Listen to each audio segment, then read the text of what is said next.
हरे कृष्णा। तो आज पढ़ेंगे कि अमृत क्या होता है। संसार में बहुत से लोग अमृत तुल्य दूध, अमृत तुल्य चाय अलग अलग लोग बनाते हैं, और कुछ लोग बोलते हैं गलत चीज़ों को गलत समझ लेते हैं। तो हम समझेंगे कि अमृत क्या होता है हकीकत में। तो अगला श्लोक के कर्मानुसार हम पढ़ेंगे 30 नंबर श्लोक, चौथा अध्याय का 30 नंबर श्लोक, दिव्य ज्ञान। सर्वे अपीयते यज्ञविदो यज्ञशपीता कल्मषः यज्ञशिष्टामृतो भोजो यान्ति ब्रह्म सनातन। अनुवाद: ये सभी यज्ञ करने वाले यज्ञों का अर्थ जानने के कारण पाप कर्मों से मुक्त हो जाते हैं और यज्ञों के फल रूपी अमृत को चखकर परम दिव्य आकाश की ओर बढ़ते जाते हैं। हरे कृष्णा हरे कृष्णा। तो यज्ञविदो, इसमें बताया जाता है कि सर्वे अपि यज्ञविदो, जो यज्ञों का कारण समझ लेता है, मेन कारण क्या है, यज्ञ हम किस लिए कर रहे हैं और यज्ञ किसको करना चाहिए। तो सर्वे अपि यज्ञविदो यज्ञशपीता कल्मषः, और सारे कल्मष से हम मुक्त हो जाते हैं। यज्ञ के बिना इस संसार में सुखी नहीं रहेंगे, और न अगले संसार में आप मिलेगा, जो आध्यात्मिक जगत मिलेगा वो भी हम, जैसे यज्ञ के बिना हम इधर में और अगले परलोक में भी हम, अगला शरीर जो जैसा मिलेगा वो ऐसा भी हम सुखी नहीं रह पाएंगे। इसलिए यज्ञ बहुत ज़रूरी है। तो यज्ञ हमको इस जीवन में हमको करना ही पड़ेगा। जैसे पिछले बार सुने थे कि यज्ञ कर्मण्येतरा लोकायम कर्म बंधन तदर्थम कर्म कौन्तेय मुक्त संगा समाचार। हम यज्ञ नहीं करेंगे भगवान कृष्ण के लिए, भगवान विष्णु के लिए, तो हमको कर्म बंधन लगेगा ही, निश्चित है। हम कर्म के बिना जी नहीं सकते, कुछ न कुछ करोगे।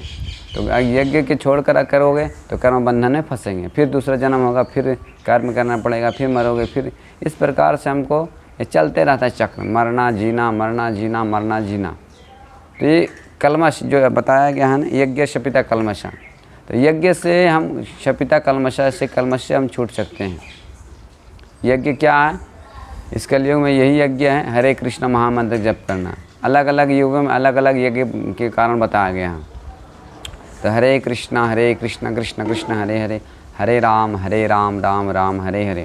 तो इस प्रकार से हम करते हैं तो यज्ञ संपन्न हो जाता है। और भगवान श्री कृष्ण के प्रसन्नता के लिए यज्ञ किया जाता है, वो भी यज्ञ कहलाता है। यज्ञ भगवान विष्णु के ही नाम है, कृष्ण के ही नाम है। तो यज्ञ जो है भगवान श्री कृष्ण के लिए, जो भी, जैसे हम ऐसा नहीं बोलते हैं कि आहुति डालने वाला वही यज्ञ है। यज्ञ मतलब भगवान श्री कृष्ण की प्रसन्नता के लिए किया जाता है। और अमृत क्या है, जैसे अमृत भगवान श्री कृष्ण जैसे यज्ञ करे, भगवान श्री कृष्ण की प्रसन्नता के लिए यज्ञ होता है। तो यज्ञ में जो अमृत भोजो, जो भगवान के भोग लगने के बाद प्रसाद मिलता है, वो असली में अमृत है। हम दूसरा भौतिक चीज़ को अमृत कहकर, जैसे मैं श्रीमद् भागवत कथा शुरू होने से पहले देवता लोग अमृत का घड़ा लेकर आए थे और बोले थे कि इस परीक्षित राजा को पिला दीजिए और ये अमर हो जाएंगे।